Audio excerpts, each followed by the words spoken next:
आज जब प्रहार हो रहे हैं, कोई जाति के नाम पे बांट रहा है, कोई क्षेत्र के नाम पे बांट रहा है, कोई भाषा के नाम पे बांट रहा है, कोई अव्यवस्था पैदा कर रहा है।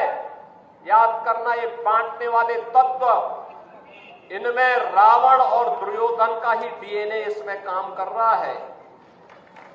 ये वही काम कर रहे हैं जो त्रेता युग में रावण ने किया था।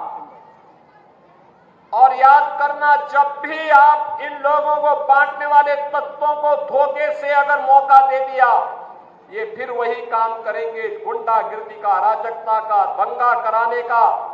कहीं ताड़का को भेजेंगे, घर दूषण को भेजेंगे, कहीं चंड-मुंड इनके जाएंगे, अव्यवस्था पैदा करेंगे, दुर्व्यवस्था पैदा करेंगे। बेटी की सुरक्षा के लिए, किसी बहन की सुरक्षा के लिए ये लोग खतरा पैदा होंगे।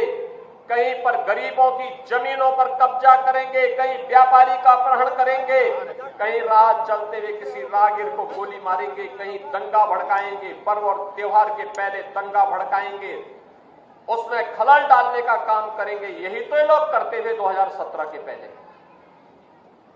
आज दीपावली का इतना पावन पर्व है, पूरे प्रदेश में कल दीपोत्सव, आज भी दीप घर घर जलेंगे। और कितना शांति और सौहार्दपूर्ण तरीके से, निश्चिंत तरीके से आप आयोजन के साथ जुड़े। सबको मालूम है कि अब कोई खतरा, यानी सुरक्षा में सेंध लगाएगा तो राम नाम सत्य है की तरफ चला जाएगा। अब सेंध नहीं लगा पाएगा। अब कोई जबरन कानून को हाथ में लेगा तो उसे भी मालूम है कि कानून उसको फांसी के फंदे तक लेके चला जाएगा।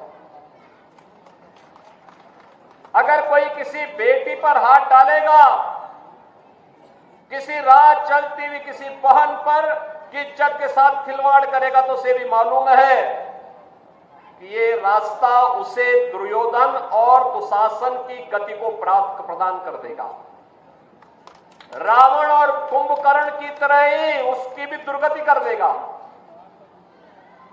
अगर कोई दंगा करा करके पर्व और त्योहारों के पावन पर्व में खलल डालने का कार्य करेगा तो उसे भी मालूम है कि इसके बाद तो फिर उसका पुतला ही जलाया जाना बाकी रह जाएगा।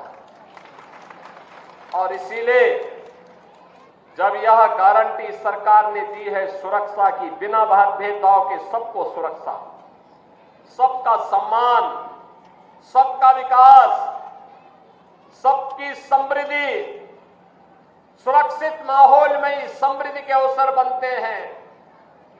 एक सुरक्षित माहौल में ही उज्जवल भविष्य की परिकल्पना को साकार किया जा सकता है।